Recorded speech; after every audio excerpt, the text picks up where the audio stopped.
Hello? Good afternoon. Please continue eating, and I think there is more food in the other room, but now we're going to have some intellectual food. I'm Jane Harmon, the president and CEO of the Wilson Center. I am a recovering politician. It is not a 12-step program, and I haven't quite made it, but bear with me. The mission of the Wilson Center is to build a global brain trust, a network that generates actionable ideas and prepares the next generation of leaders, some of you in this room, for the policy challenges ahead. That's why we're always pleased to partner with other groups and institutions in the same business, certainly including the MacArthur Foundation, the Jackson School of International Studies at the University of Washington, and the Henry M. Jackson Foundation. In fact, I mentioned to some of our co-hosts that I have always called myself a Scoop Jackson Democrat. I actually was a staffer in the United States Senate 1,000 years ago when Scoop Jackson was a senator, and his politics in the Democratic Party were politics that I emulated during the 17 years that I served in the United States Congress. MacArthur has been our longtime supporter, providing the seed funding that started our Global War History Project and our digital archive, which has become the premier public database on historical documents. Check it out. MacArthur has also funded our celebrated serious game called Budget Hero and has supported a major study by our Mexico Institute on regional migration. Thank you, Bob. And thanks for your service to our country. As Bob has written, international relations is more than theoretical. Quote, "It is a discipline that is involved with policies that could get people killed in the real world here and now." When I first read that quote, I thought, what? Is that backwards? No, it's not backwards. That's exactly what he meant to say.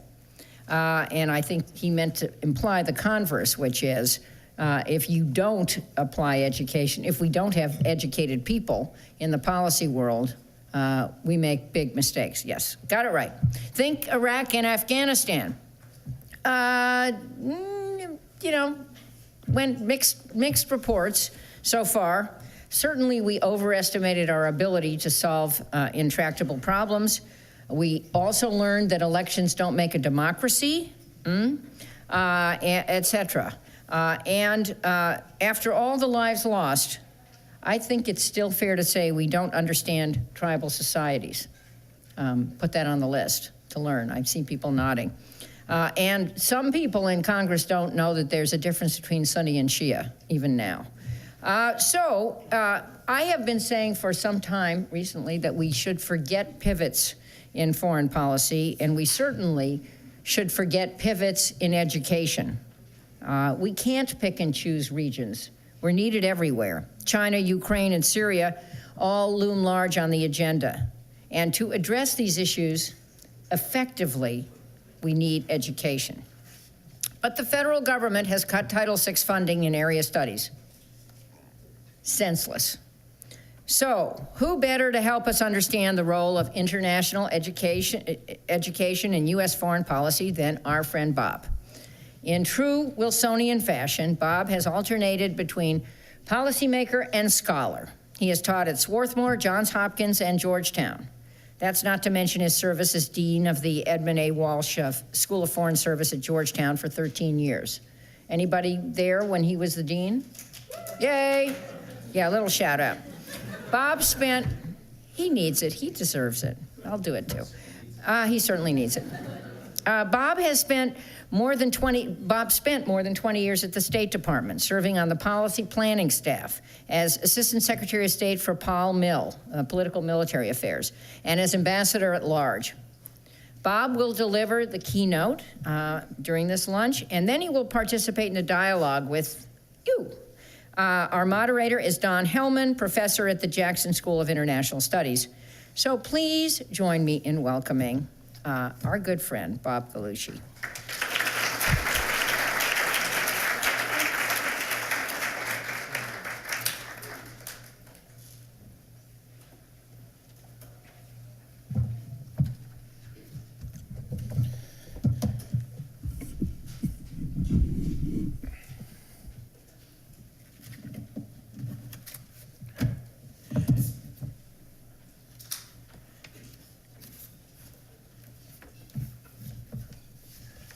I'm having trouble here because I have observed that when serious speakers come up to the podium, they have one of these. Have you ever seen these? But I didn't actually know what to do with it, and so I'm struggling a little here. Forgive me. So, Jane, thank you. That was wonderful and sweet, and I loved it. I appreciate it. It is truly a great pleasure for me to be here with you. Among those who have really devoted their careers to educating and working in international relations. I'm privileged to be asked by the Jackson School to be a part of the conference. For over a century, that school has promoted academic excellence and with signal success, equipped its students to understand other countries and cultures and to translate them for other Americans.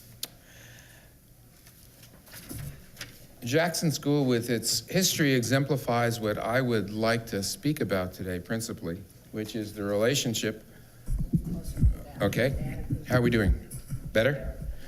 Which is the relationship between scholarship, learning, and the academy on the one hand, and foreign policy process in which national interests and security are at stake on the other.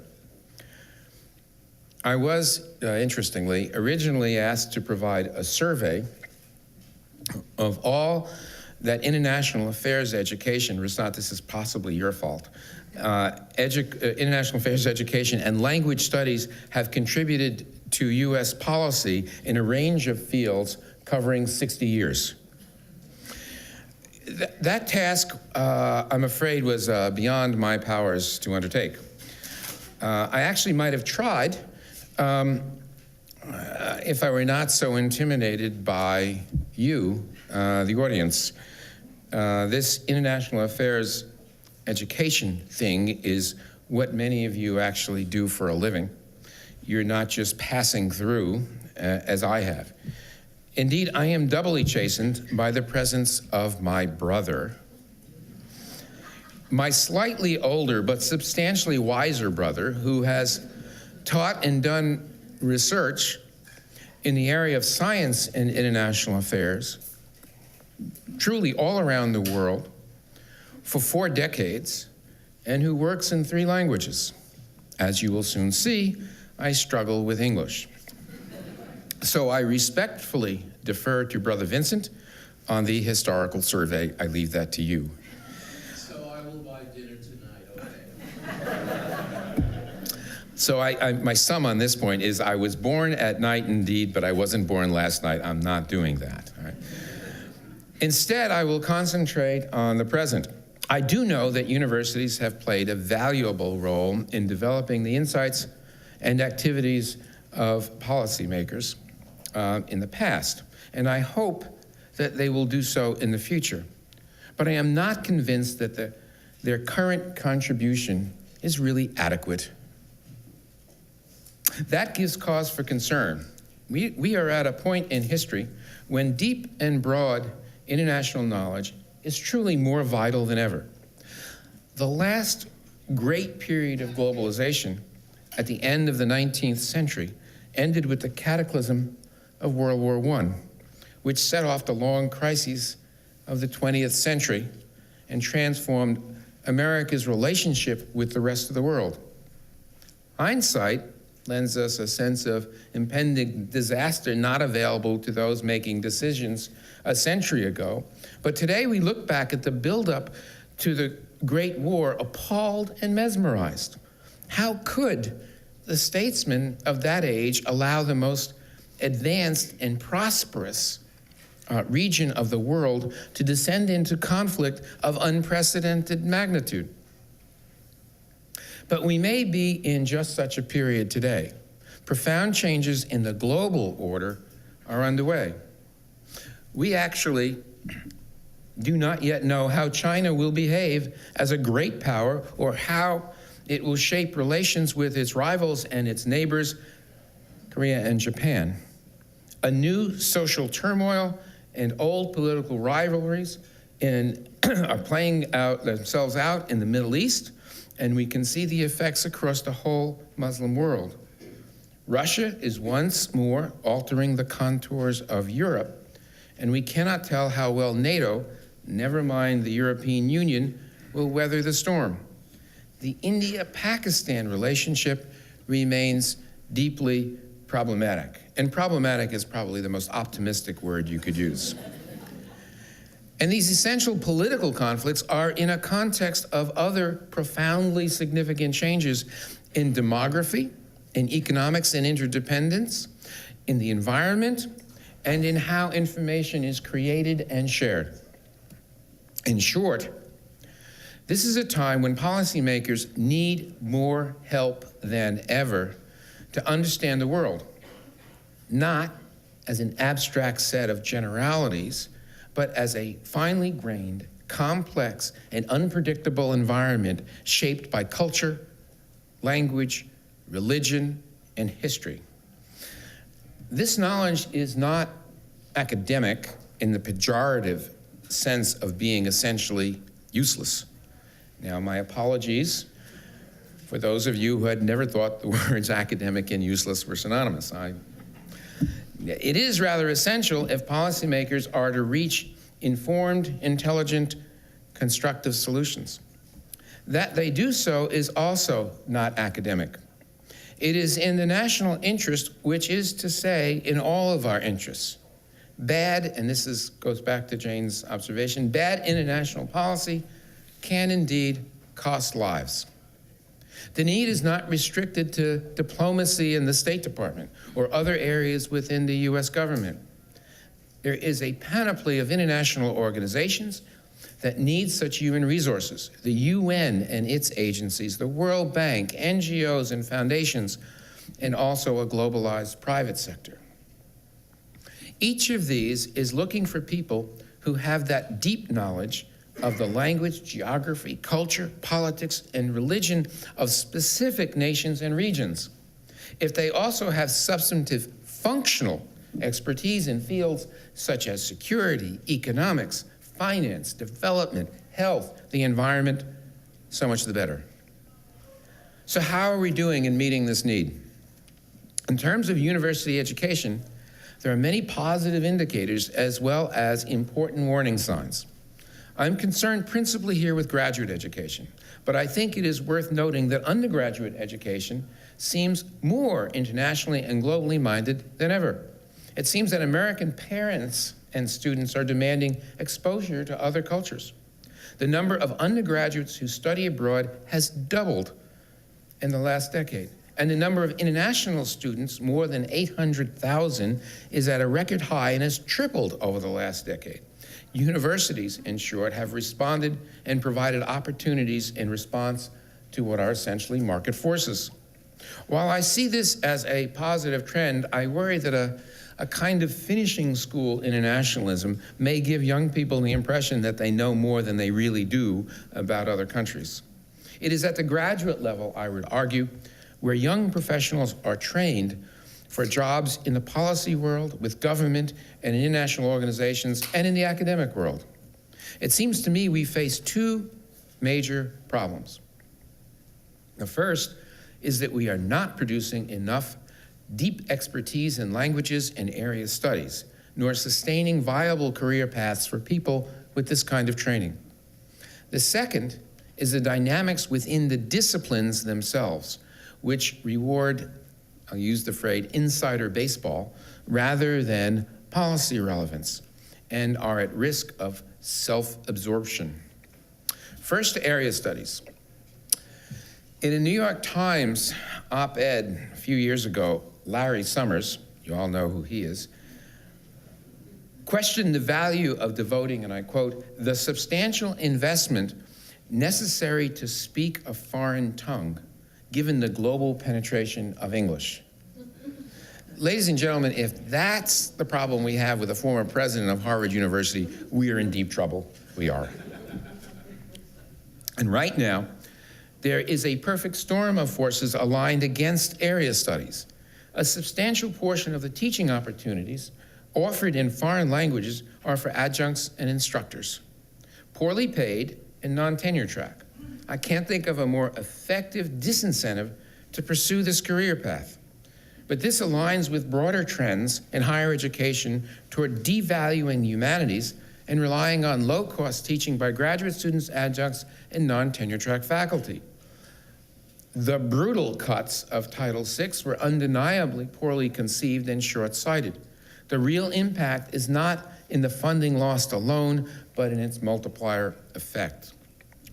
This means lost opportunities for national resource centers to leverage federal funds and foregone careers, which would have been based on area knowledge whose loss will be felt for decades.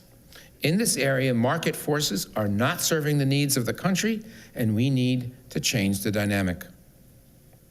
Within area studies, there has been a turn away from interdisciplinarity, leading to fewer social scientists in the field.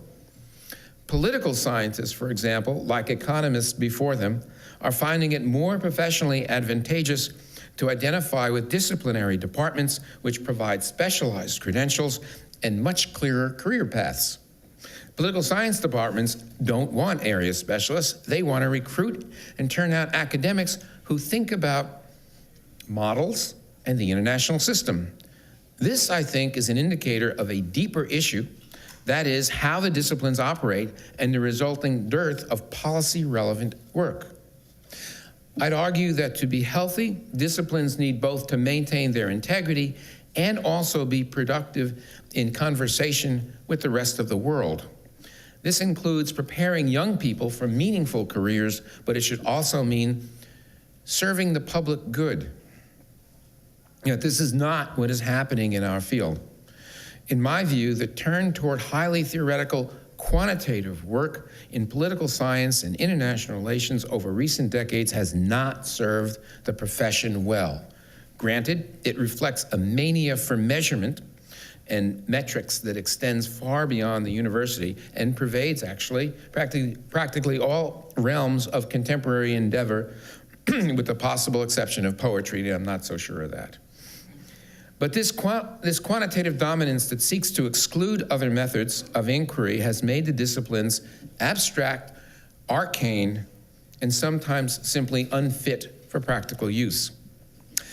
Now, I really do respect and understand the importance of theory.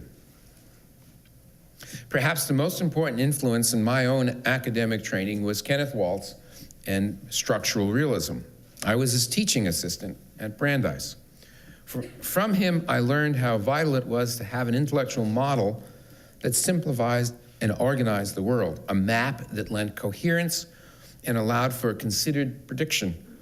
It seems to me that one of the most valuable things universities do is to expose young people to such intellectual models, both to equip them for professional analysis and to bring them to the realization that there is more than just one such model in existence.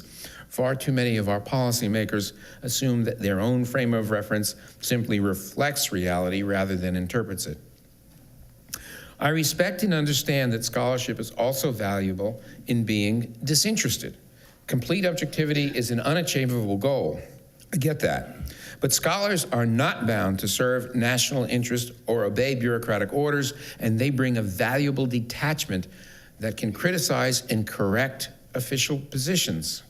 So I recognize that much of the work in political science is not immediately policy relevant. That's okay. It is often the starting point for later, more relevant research or an exploration of an untested new idea. Okay. Nevertheless, these valuable contributions are obscured when academic work focuses on proving the strength of an intellectual model for its own sake, or an engineering complex test that prove something entirely obvious, or devolves into a competition between rival schools of thought. Such work is, to be blunt, not useful.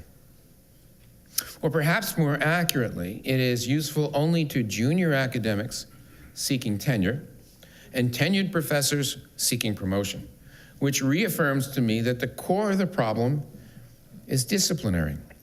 My complaint is neither new nor original. People in the field have been saying things like this for decades. And I have been accused of being out of date and attacking a problem that no longer exists.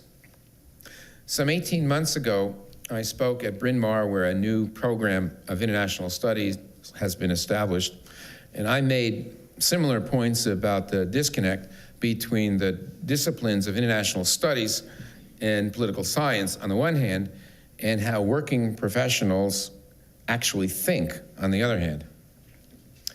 In response, one critic pointed out that younger scholars are more engaged with the public and policy than I had allowed.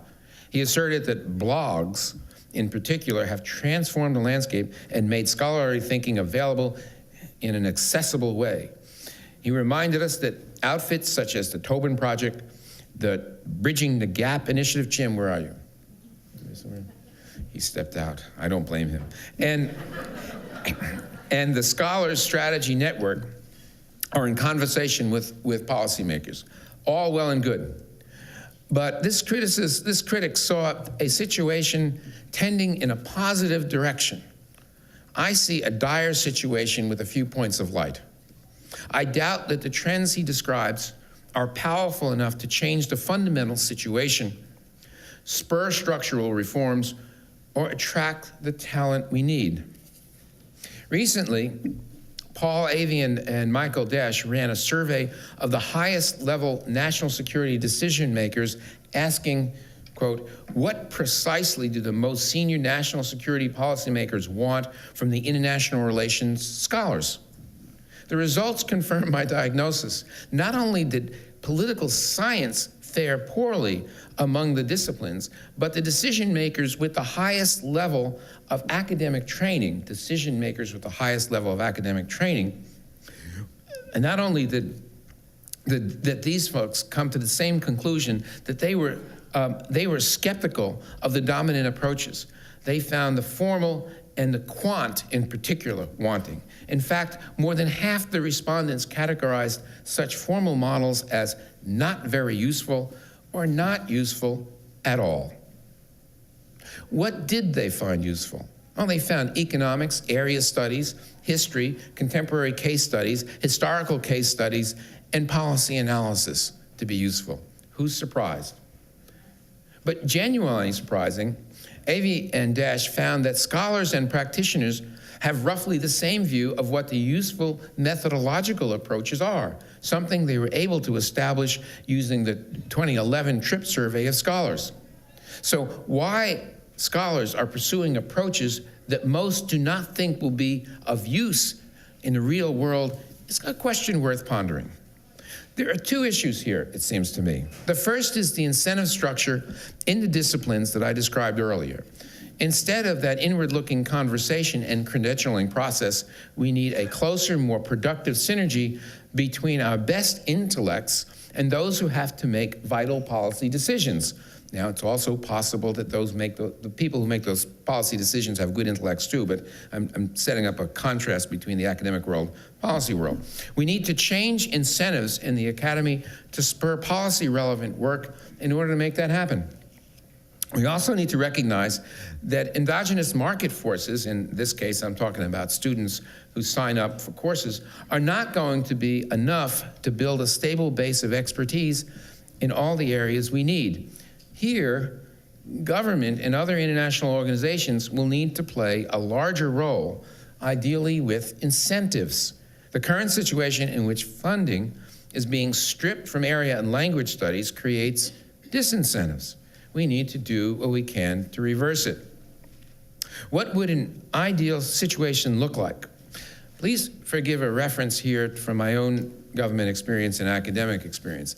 I think here of the balance as being captured in the best Department of State memos. I know this will drive some of you nuts, but I'm talking about the best Department of State memos.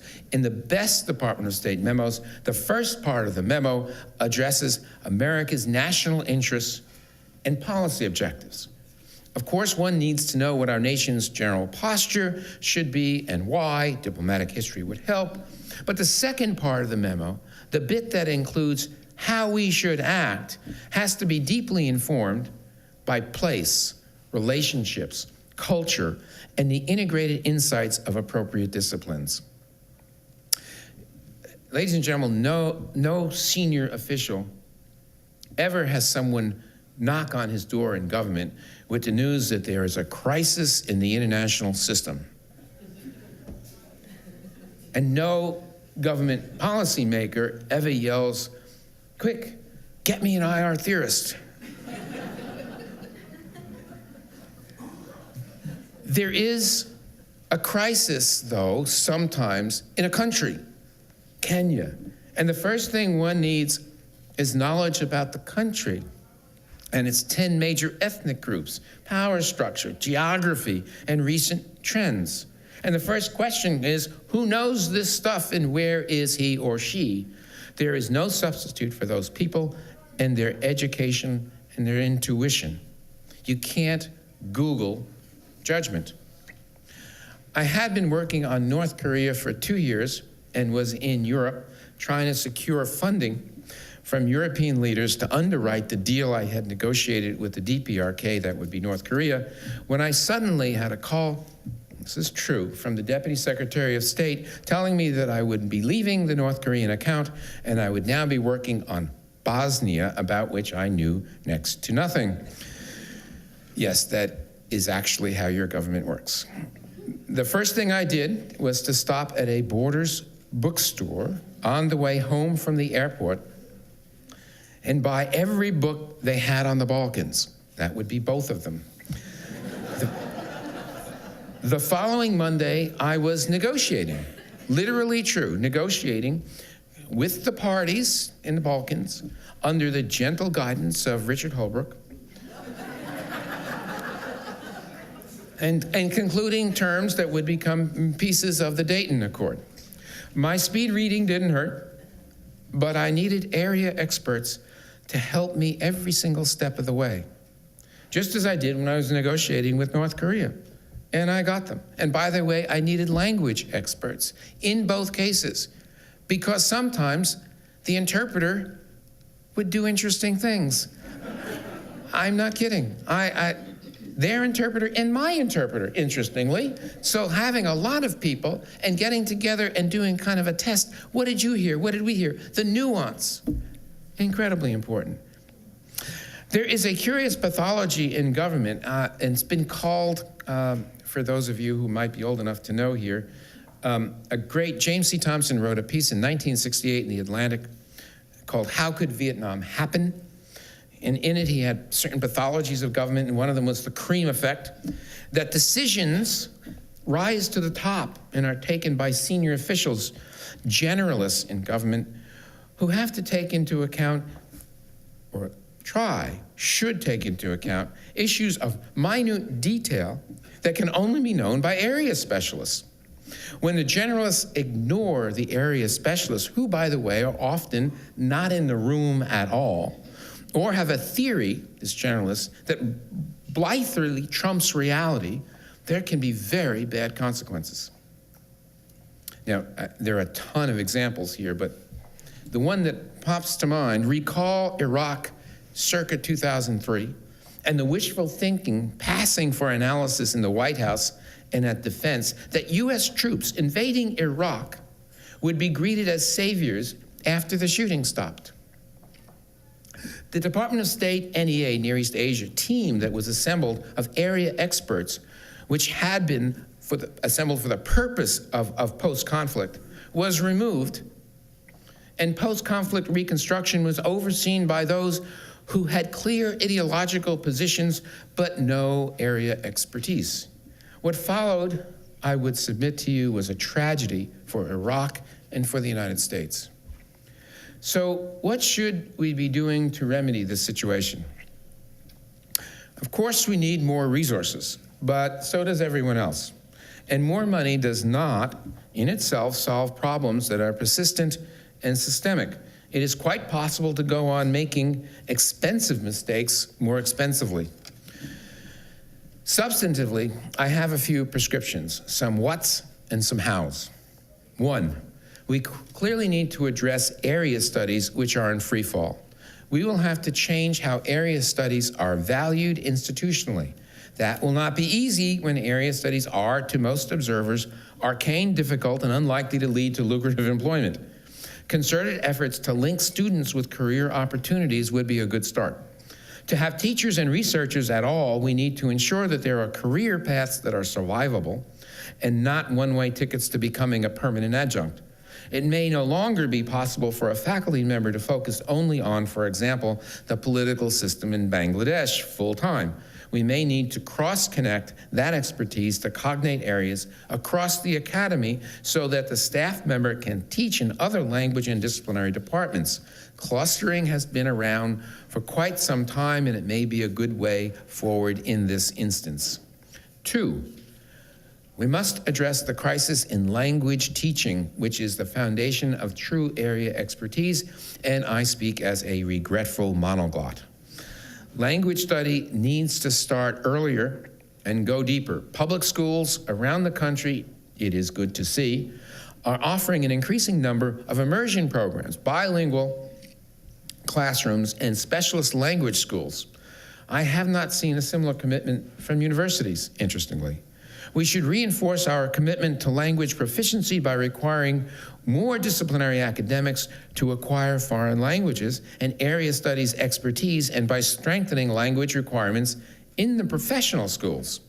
This also means we need language specialists who will actually teach people how to read, write, and speak a foreign language. In my experience, too many language faculty are uninterested in such instruction and prefer to spend time on theoretical issues in linguistics. Please hold your rocks until later. We should think of language as more than a functional skill. Learning a language that will yield profound insights into a culture needs a deeper, longer immersion in its native setting, and we should insist on significant time abroad as a part of that process. We should also consider study abroad in other subjects in the curriculum that is conducted in the local language. 3, we need to broaden and open our criteria for tenure and professional advancement. I know a good case can be made that young scholars on the tenure track should be focusing on the core skills of their discipline, building expertise and gaining credibility. Once tenured, they can reach a broader audience and speak with greater authority, it is argued. I'm not sure that this argument is as powerful as it once was. We have a communication and information environment in which analysis is needed more immediately and in which younger researchers are comfortable and can play a significant part now. In other fields, careers have become less unitary and restricted. People are expected to master new skills and fields of expertise quickly and change when necessary. Universities have, in general, preferred to reward long-term commitment to the same area. I am not recommending that this be overturned, just suggesting that we could be more flexible in how we assess quality. That could include, careful now, that could include tenure review by a less restricted pool, policy people, as well as disciplinary experts. Hold your rocks for later.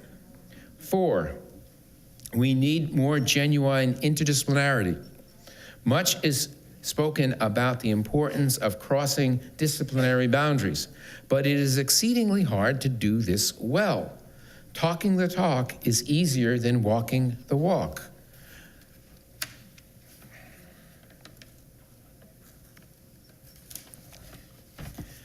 Courses that feature an economist, for example, and an anthropologist giving alternate lectures are not enough. There must be sustained engagement between the disciplines on theory, methods, and approaches. And in our field, this should be done in the international context. You may note that I am numbering these points as I proceed. This is because I did once teach a lot of undergraduates. And I found that if you number your points, they take notes. And if you don't number your points, they don't. I've also noticed that if you have a certain impish quality, it's fun to skip a number or two and see how they respond to that. 7, we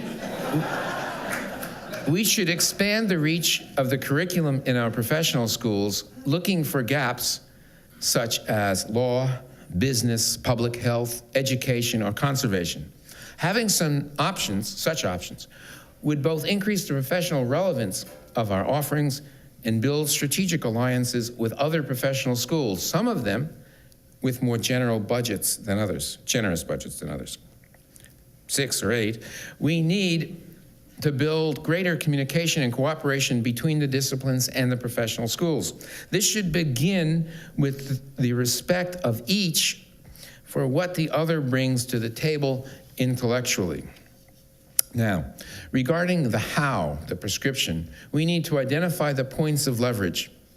Who are those in positions of influence at individual institutions who might be sympathetic to the cause and could be persuaded to do something about the need? What examples can we make to illustrate the problem, and what arguments can we levy to get them to take the action that is within their power?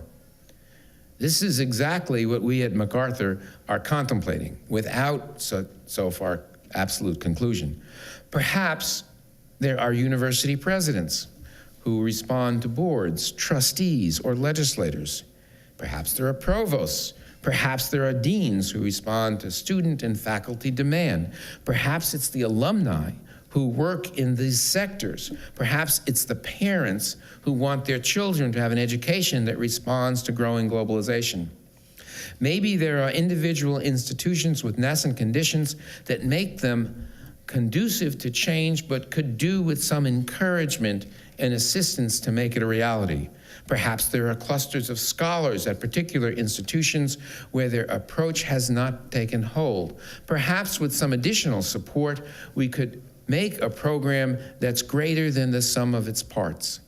Certainly, government can recognize the policy need, society's need for area and language expertise with Title VI funding. I know intuitively and from experience how valuable the contribution of international affairs education and foreign language studies is to this nation and to the global community. We have more to offer in the future, a still more significant part to play in our institutions of learning and in the public sphere. We need to commit ourselves to promoting rigorous but relevant work in the disciplines and intellectually sophisticated training in the policy schools. We must encourage deep analytical thinking as a lifelong commitment in our profession and building infrastructure that makes it possible and vibrant. Most of all, we must be willing to serve our communities and our nation freely and effectively. Thank you all very much.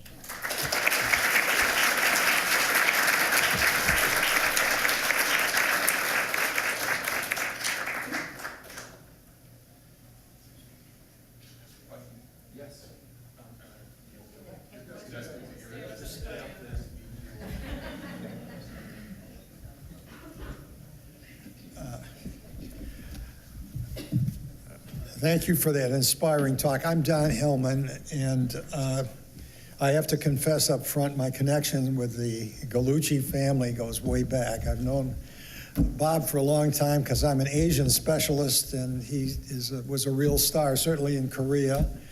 I jointly teach a course with his brother on the Arctic, if you can believe it. I had an office next to Ken Waltz, and I taught at Swarthmore College, where you did, so I could go on. What the point of saying this is not to point to my connection, but to indicate that what he said is certainly singing from the same page of the hymnal that I sing from.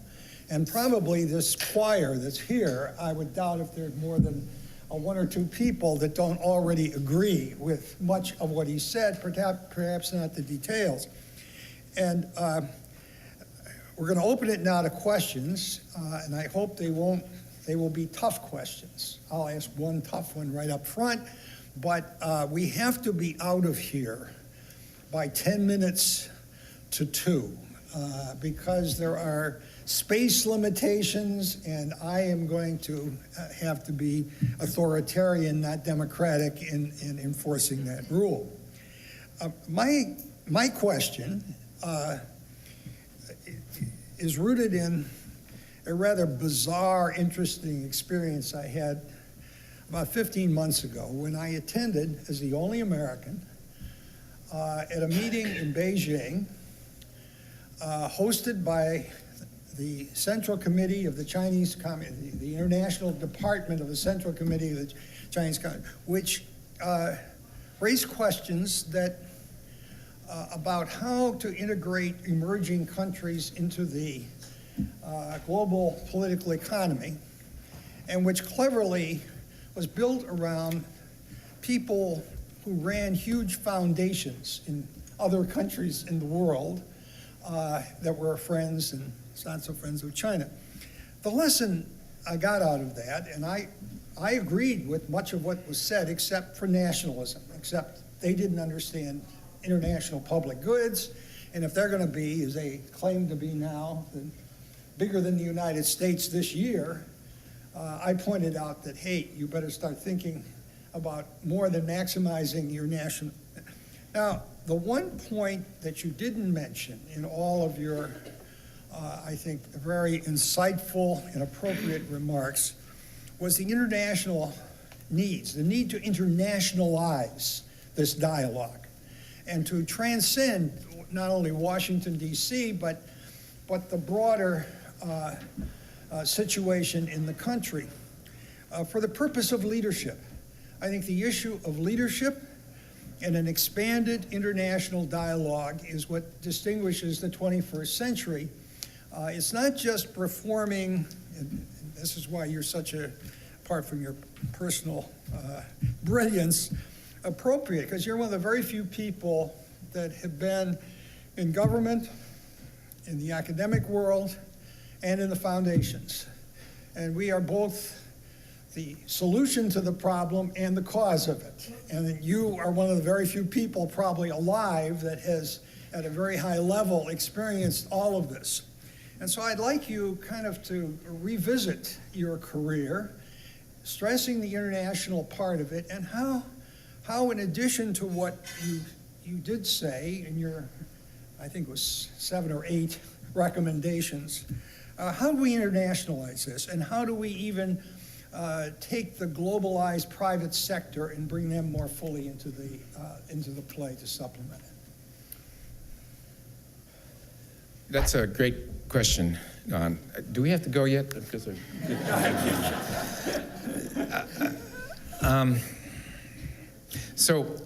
I heard different pieces here, but let me start from sort of what was my target in the remarks. My target was really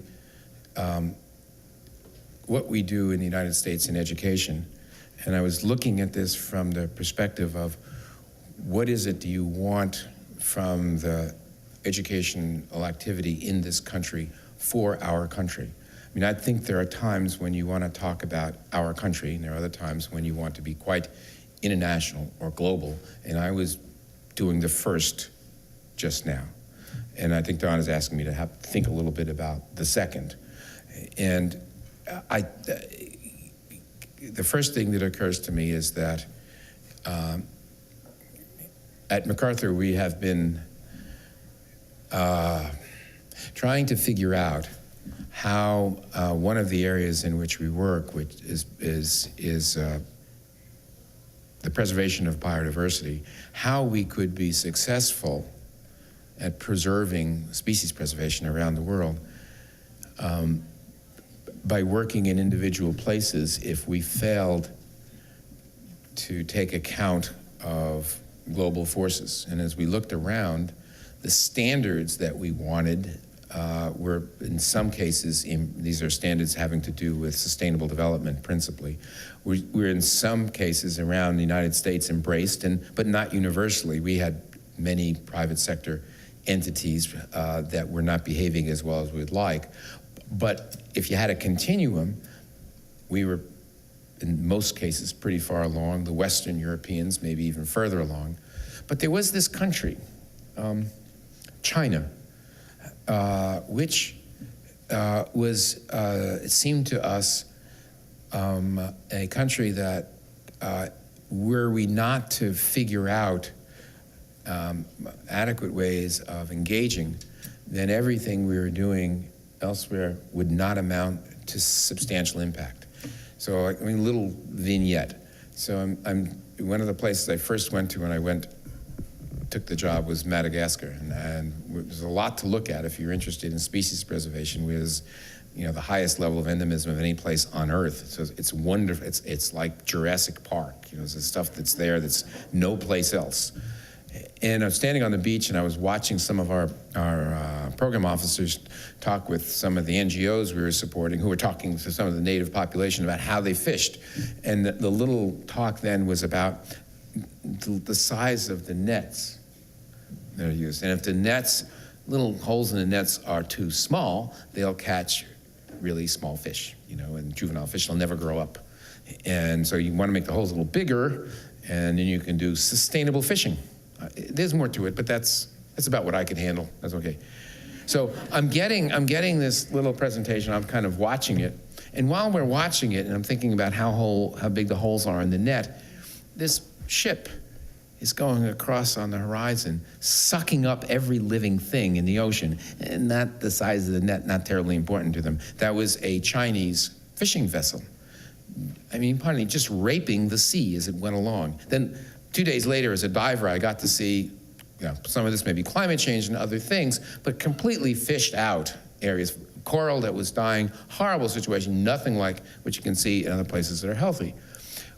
We all came back from that, and yes, we had known this intellectually, but that was a manifestation of how we needed to go global, how we needed to figure out what is it that we need to do to have China take, have China, China, it's like saying have China take a position. It's like asking what France thinks, any day.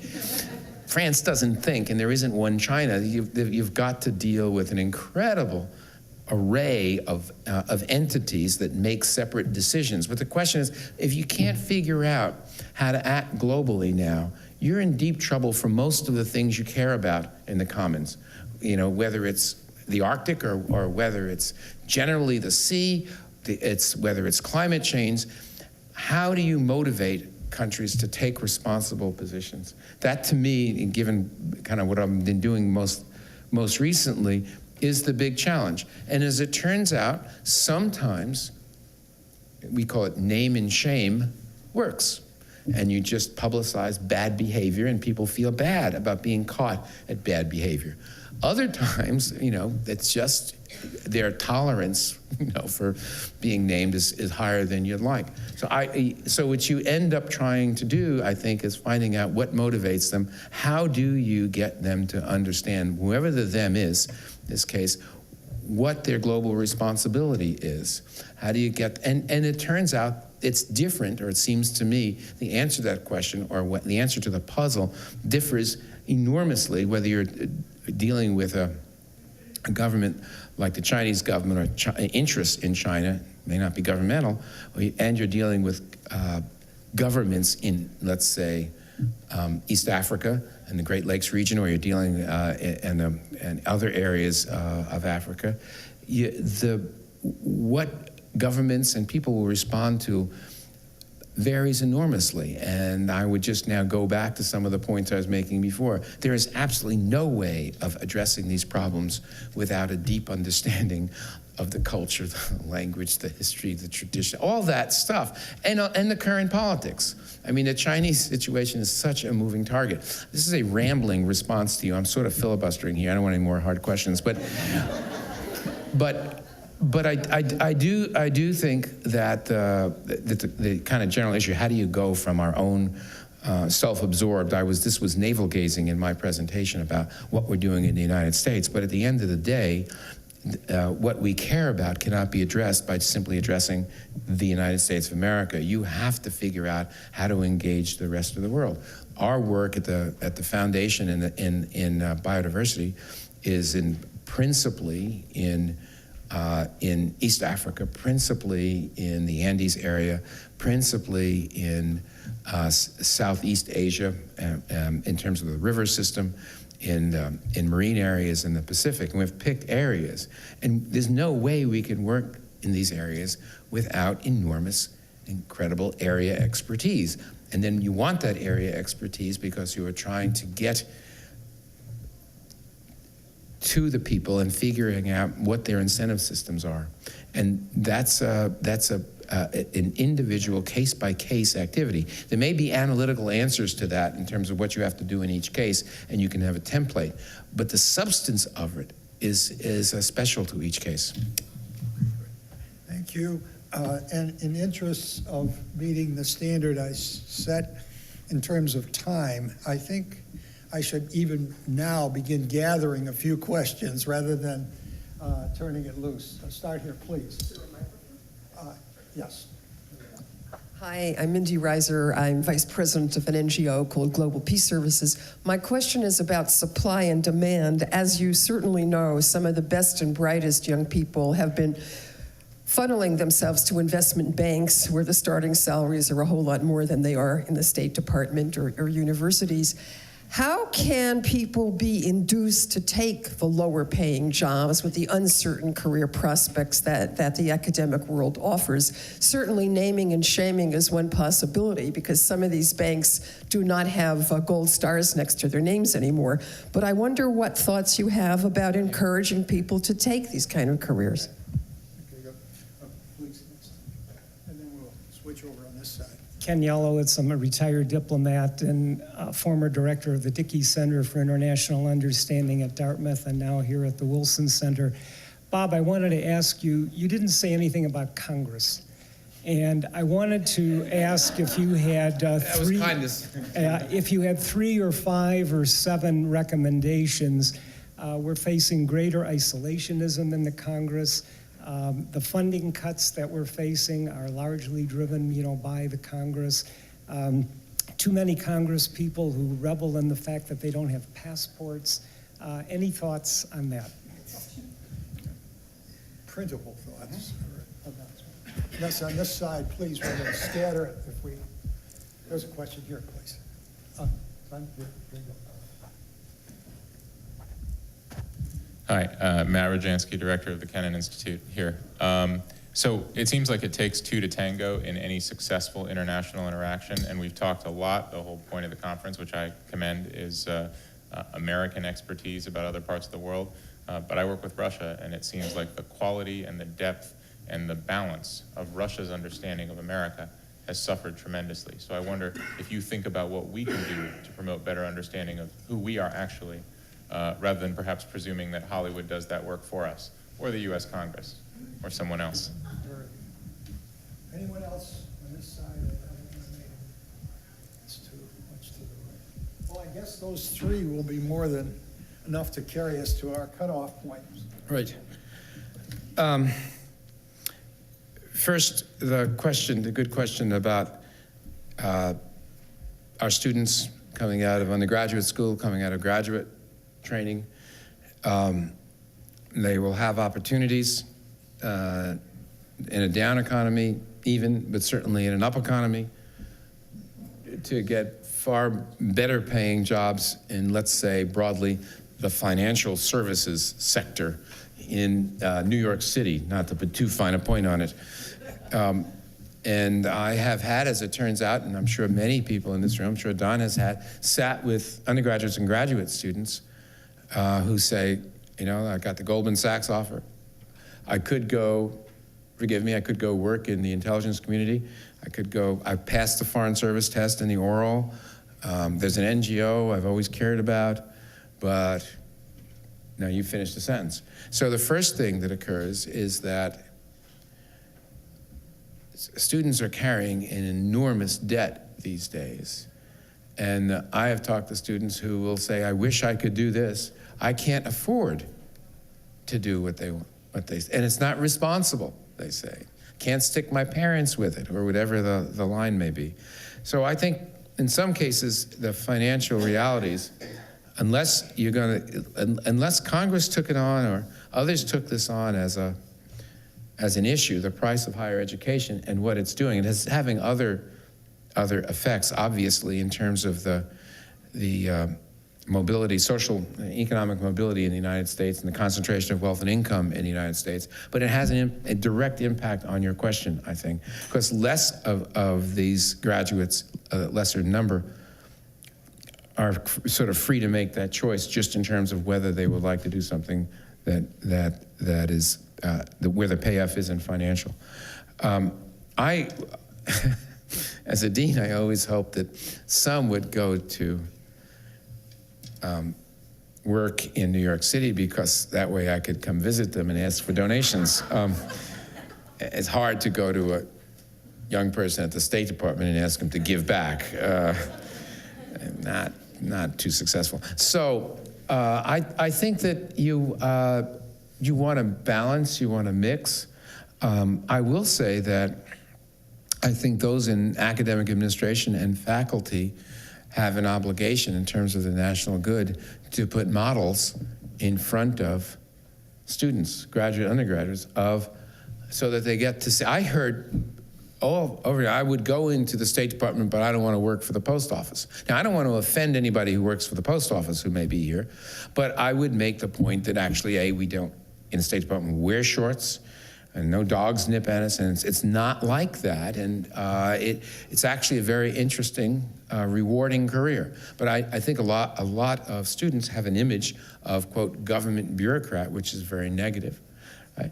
NGOs, I think, can do better, particularly effective NGOs. One of the things about more than one, but certainly one of the graduate programs that Jen got her degree from, the master's program.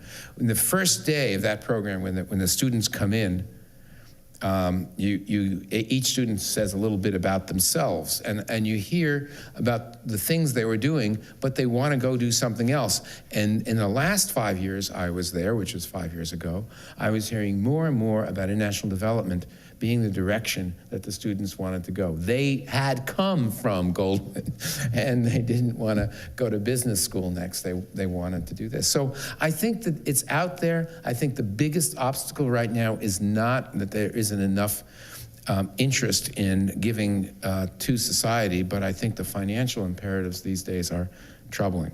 Okay, Congress. How come I didn't spend time talking about Congress? Well, at MacArthur, we have an area of work which is called American Democracy, and I used to call it Save the Republic, but I was warned that that wouldn't be taken so positively in every audience. So the proposition, I've never run into trouble in talking to people about this, saying the proposition is that the United States government works less effectively than it might. I mean, nobody says, no, I think it's absolutely perfect. No one makes that case. And if you're looking at national government, and you can also do it at the state and local level, but at the national level, it appears that something's broken. And or many things are broken. There's the culture of Washington, which people point to, that people are rude to one another in this city. I don't know what they're talking about, but they say that the congressmen from different parties don't spend time with each other anymore, that they go home on the weekends, so there's no social network going on here. And there's also a presumption that the Congress is more polarized than the nation, that somehow or other we have a political system, call it from gerrymandering, call it from the money in politics, but somehow we've created a situation in which there really is a middle in the United States of America, but there's nobody representing the middle in the United States Congress. You only have polarization. That's a problem to the extent it's true. I mean, and political scientists, good ones, are addressing this and trying to see to what extent this is true, and to the extent it's true, how bad is it, and the extent it's true, what causes it, and the extent it's true, what might be done about it. And these are all different questions, but I think the starting point is that the Congress is not working effectively or in the national interest is unavoidable as a conclusion. We're not doing, I mean, whether it's the issue of our fiscal policy, you know, on which we become a laughingstock of the world, or whether it's, you know, I have European friends who claim that they believe that the members of our Congress have looked at the Age of Enlightenment, decided they didn't like it, and they're going back. That We in the United States of America has decided that evolution is a theory and man does not contribute to climate change. Interesting, given what's available on the scientific side. It's pretty incredible.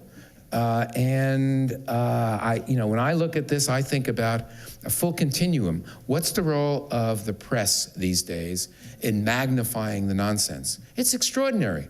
I'm told don't be nostalgic for 3 networks, for Huntley Brinkley, for Cronkite, and for Howard K. Smith, because that was same old, same old. I want it back. I can say that because I know it's not coming back. But the diversity without a quality check, without journalism is not a word that it necessarily implies to what we are treated to. But there is great diversity. What's missing is a public that's educated with the proper critical thinking. Because you don't have that, because you have money in politics, because you have people who are treated, what does all that money go to in politics?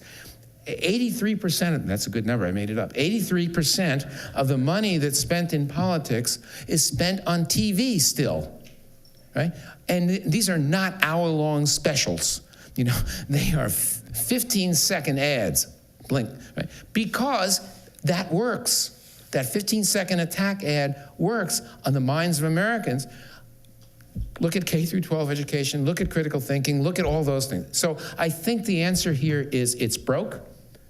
We are paying a price for it being broke. There are things you can do to make it better, but you have to work at it.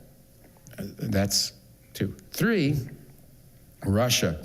Russians don't seem to understand Americans. Well, yeah. I'm not so sure it's any better going in the other direction.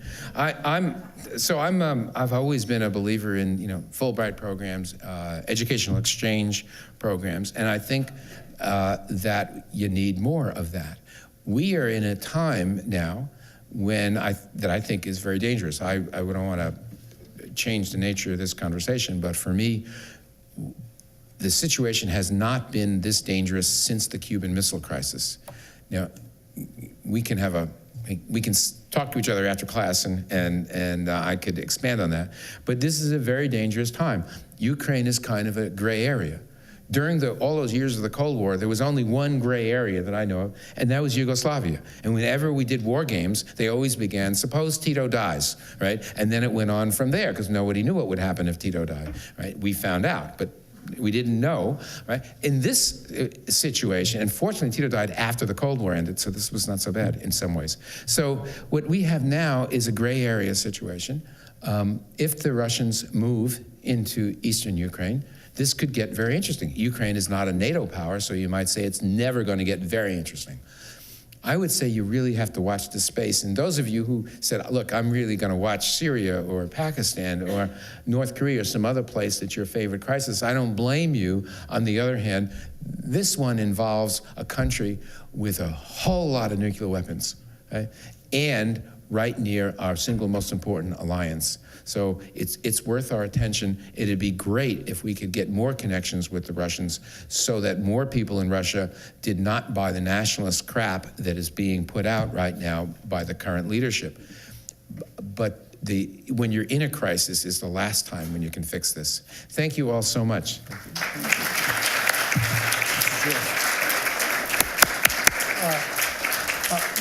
Before we move from our rapid decline into a pre-Copernican society on the eve of a nuclear crisis, I remind you there is another session going on immediately after this to arrest, hopefully, those 2 things. So please go back where the morning sessions were, and we'll continue. Thank you again.